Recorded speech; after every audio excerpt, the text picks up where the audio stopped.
USC Michigan happened. And if you listened to the show last week, you'll know that I actually picked Michigan. Now, this is probably a game that ended up playing perfectly, because if you listen to my picks in the preseason, you know that I had USC plus 8.5 against Michigan. They were at plus 8.5 minus 110 in the preseason. I picked them then. Then last week, Michigan was plus 5.5 and plus 196 money line. I picked them. The USC plus 8.5 cashed, the Michigan plus 5.5 cashed, and the Michigan plus 196 cashed.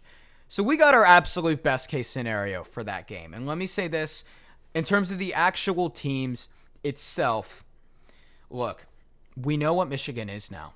We figured them out. And they are, with Alex Orji as the starter, a ground and pound smash mouth football team. One-dimensional, yes. They are one-dimensional. But Alex Orji brings a floor to them that Davis Warren just didn't necessarily bring. And I'm sure if you're Michigan, you're thinking, okay, we have Donovan Edwards, we have Khalil Mullings, we're going to have a run game. But with Davis Warren, we can have more of a passing game than just a run game. Well, they started to realize 3 weeks into the season when they got blown out against Texas, and honestly, the offense looked pretty stagnant against Fresno, that, okay, that we need to go back to who we are. We need to go back to the basics of Michigan football, and that is the smash mouth, ground and pound run game. That is what our identity's in. And so they went to Alex Orji, and honestly, it worked out great for them because Michigan had this game plan that was insane. It was awesome. Sharon Moore, man, one heck of a game he coached. He coached an amazing game because Michigan, because of who they are, which is this ground and pound team, they're not built to play from behind.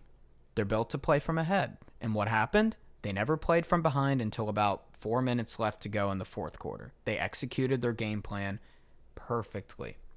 They weren't ever behind. They had 32 passing yards as a team. 32. They didn't need it. It didn't matter. It really didn't matter for them. And for Michigan fans after this win, it's a great win. It's an awesome win. But you guys were in survival mode. So I'm going to say to hold and temper down your expectations before there are some illogical fans out there that are like, oh my goodness, you know, with Alex Orji, we're going to be this. We could go out, we could beat Ohio State, we could beat Oregon, we could do this. Temper it down. Hold it down. Because you had your national championship last year. Enjoy it. You're the only team right now that can say we are the defending national champions. It's pretty cool. 46 carries, 290 rushing yards on 6.3 yards per carry for Michigan. That's the story of the game right there.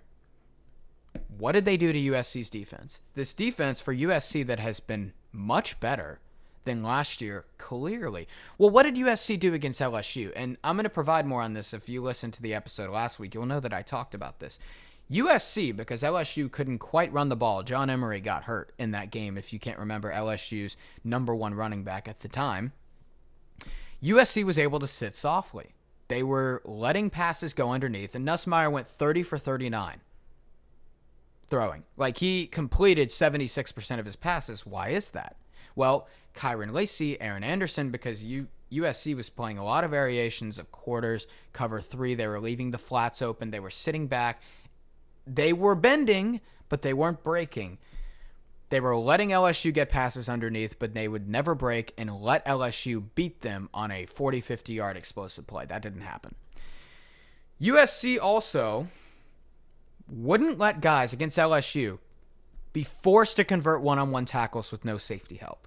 Well, when you play a team like Michigan, who is honestly the complete and utter opposite of what LSU is, a run, ground, and pound team, all of a sudden, because Michigan's averaging 6+ yards a carry and has 290 rushing yards, you have to sell run. You have to stop the run. What is this? Well, they forced USC into more variations of cover 1, a little cover 2, some cover 0, as well to completely stop the run. It didn't matter. Michigan ran the ball all over them.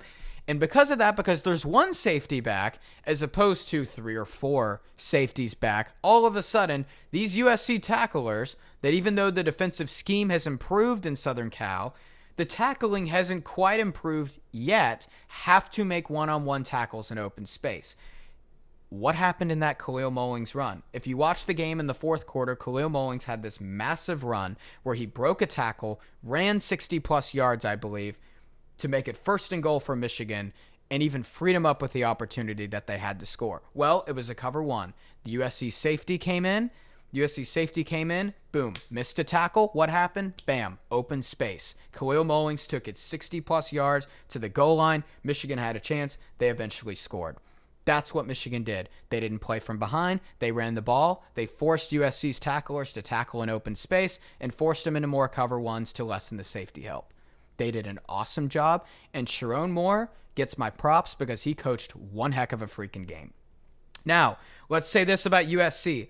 USC averaged 5.4 yards per pass attempt for the game. The Michigan defensive backs won this game because if you remember, against Texas's receivers had a field day exposing Michigan in those one-on-ones. Isaiah Bond outside really had a day.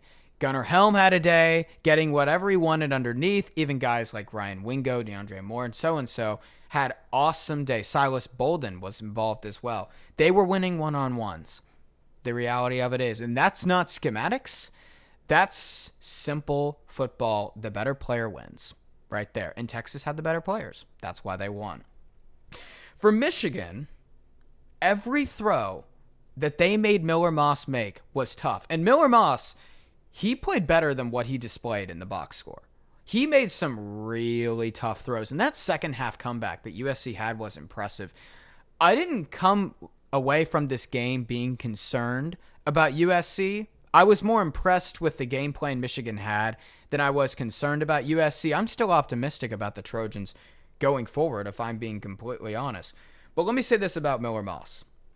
Not only did he have few places to go with the football, he was under pressure on 44% of his dropbacks. So what happens when you're under pressure that much? Well, you have to get the screen game going. You need more quick throws, more hot reads if you can on the blitz, but you need more screens. And guess what? USC averaged 2.1 yards per screen pass, so they couldn't quite get the screen play going. Well, also, Michigan's blitz rate went from 47 to 31%.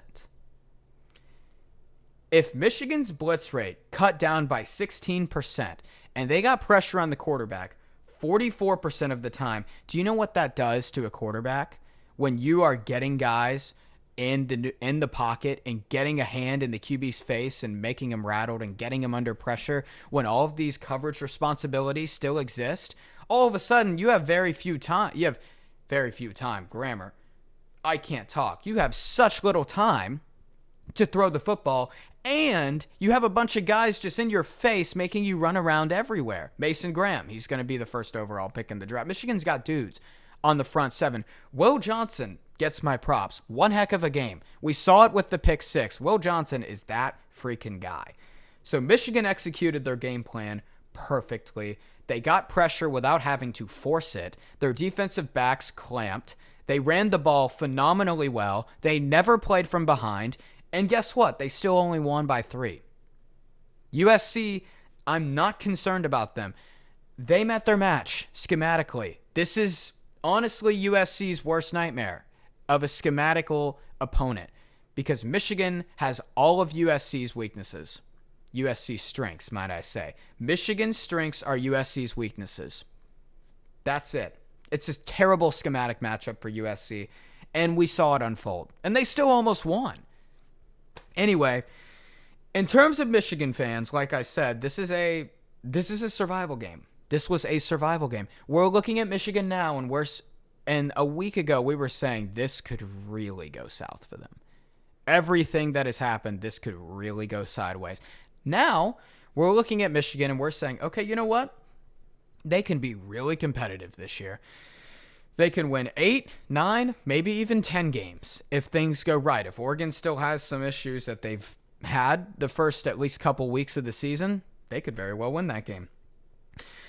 They did, however, average 2.7 yards per pass. And you go on the road against Washington with that Jed Fish offense. You're going on the road against Illinois, who, if I don't know if you guys know this, but Luke Altmaier is leading the FBS in passing touchdowns right now. And of course, you still have to go on the road at Ohio State, who not only is the better team, but they are going to be the better team, and they have the revenge factor. They have that chip on their shoulder. That could still get ugly. But you know what? If you're Michigan, you're saying, hey, we got our national championship. We've beaten Ohio State 3 years in a row. We're going to enjoy this. We're going to enjoy this ride. Because honestly, Michigan could still have a good season. I'm not concerned about USC. And I think we found who Michigan is. They're going to be a ground and pound team. They're going to be one extreme. They're going to be pretty one-dimensional at times. And that's it. Alex Orji looks like he's their starter going forward. So, you're Michigan fans. Boom, you figured out who you are.